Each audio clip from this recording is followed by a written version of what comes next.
Сәлем достар, менің YouTube видеома қош келдіңіздер. Мен алдыңғы жолы өзімнің Canon камерамды сындырып алғам. Мен оған не болғанын білмеймін, бірақ ол сынып қалды. Сондықтан қазір iPhone-ға түсіріп жатырмын, бірақ сапасы бірдей болады деп үміттенемін. Бүгінгі видеода мен сізге университетке, США-ға, ақш-қа және Европаға қалай түсуге болатыны туралы айтамын.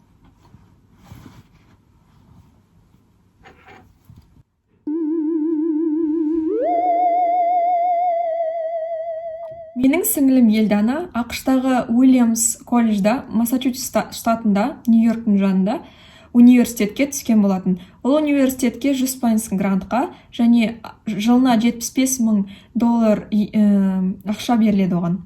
Университетте оқу үшін. Ол университетте тек қана оқуын ғана емес, сонымен қатар оның жатақханасын және кітабын төлейді.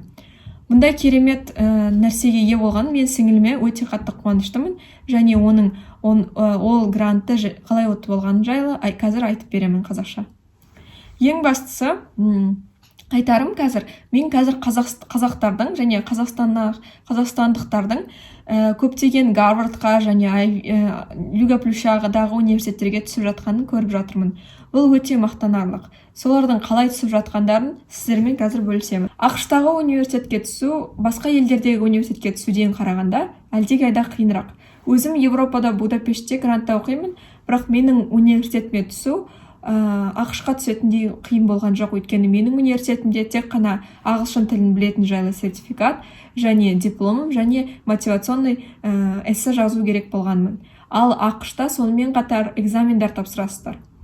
Басқалардан айырмашылығы, оған университетке тапсырған кезде әр университетке сіз ақша төлеу керексіз. Сіз ақша төлемей, олар сіздің документтеріңізді қарастырмайды. Көбінесе ол $100-дан $200 дейінгі аралықтағы ақша төлеңіз керек. Ол ақшаны application fee деп атайды. Келесі ақштың айырмашылығы Европадан және басқа жерлерден әсіресе Қазақстаннан ол университетке тапсыру бізде мысалы 11-ші сыныптың жазында болып жатса, мені бітірерде, оларда 11-ші сыныптың ең бірінші айларында, сентябрьда, қыркүйекте болады. Сондықтан университеттерге тапсыруды ертерек бастау керек. Және тағы бір ақштың Қазақстаннан және басқа елдерден айырмашылығы, универге түсу екіге бөлінеді. Ол early decision және regular decision. Early decision дегеніміз, ол сізде университетке бәрінен бұрын тапсырып атсыз. Early decisionға тек бір университетке тапсыруға болады және сіз оған түссеңіз, оған міндетті түрде бару керек боласыз. Early decisionға түсу оңайырақ. Сондықтан сіз өзіңіздің қатты барғыңыз келген университетіңізді early decisionге қойсаңыз болады. Менің сіңілім early decisionді Чикаго университетіне қойып, бірақ оған салмай қалды. Сондықтан ол regular decision кезінде Уильямс колледжға тапсырды және Нью-Йорктағы Абу-Даби университетінде.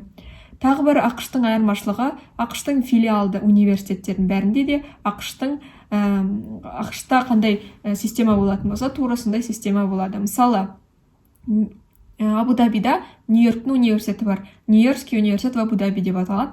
Ол университетке түсудің системасы тура Америкаға түсудің системасымен ұқсас болады. Сондықтан оларда да early decision және regular decision бар. Енді ақштағы университетке түсердің кезінде сіз міндетті түрде мынандай документтерді беру керексіз. Ең бірінші ол IELTS немесе TOEFL. TOEFL деген Американың тесті, сондықтан көп университеттерге TOEFL сұрауы мүмкін. Бірақ TOEFL мен IELTS бірдей, бір нәрсені тексереді, сондықтан TOEFL тапсырсаңыз, IELTS-ты тапсыр. Келесі IELTS-тың немесе TOEFL-дың бағалары 7-ден үлкен немесе 6-тан үлкен болу керек. Әр университет өзі жазады, қандай оларға бал керек болған. Сондықтан оны қарап тексеріп алыңыз. Келесі ол мотивационное письмо. Мотивационное письмо дегеніміз, сіз неге университетке түскіңіз келген жайлы сіз эссе жазу керексіз. Ол эссенің қанша сөз болу кереккен және қандай тақырыпта болу кереккен университеттердің өздері табады. Мотивационное письмоны қалай түсу керегіңізді білгіңіз келсе, маған Инстаграмда жазыңыздар. Келесі, ол рекомендационное письмо. Рекомендационное письмо сіздің мұғалімдеріңізден, немесе профессорларына, немесе жұмыс берушілеріңізден жазылған хат. Ол хатты университетке олар жазу керек және сіздің қандай жақсы оқушы екеніңізді, қандай сіздің жақсы қасиеттеріңіз бар екен, солар туралы жазып беру керек ағылшын тілінде. Келесі, сіздің дипломыңыз керек болады. дипломда сізде 4-5-тен жоғары болу керек. 4-5 дегеніміз грантқа түсу үшін. 4-5 дегеніміз ол мысалы егер 5-ке оқып жатсаңыз 4,5-ға деген сияқты. Оны сіз қалай қарау керек екенін және қалай табу керек екенін интернеттен қарасаңыз болады. Тесттерде экзамен тесттер SAT деп аталады, немесе ACT. SAT тесті SAT тесті екіге бөлінеді. Ол SAT reasoning және SAT subject. SAT reasoningді бәрі тапсыру керек. Мысалы, сіз егер физик болып жатсаңыз да SAT reasoning тапсырасыз, егер сіз деген психолог болып жатсаңыз да SAT reasoning тапсырасыз. SAT reasoning ішіне математика және reading, оқу және эссе кіреді. Келесі SAT, ол SAT subject. SAT subject дегеніміз әртүрлі пәндерге байланысты жазылатын экзамен. Ол экзаменді сіз мысалы физик болатын болсаңыз, SAT физиканы тапсырасыз, математика болатын болса, SAT математика және тағы да басқа. Бұлардың бағалары және балдары жоғары болу керек. Әр университет өзіне қандай бағамен қабылдайтыны жайлы айтылады. Бірақ бұның бәрі экзаменнің бағалары ол сізді универге түсірмейді. Сізді универге түсіретін және ең маңызды нәрсе ол мотивационный письмоңыз. Өйткені ол сізді қандай адам екен көрсетеді. Және extracurriculum activities.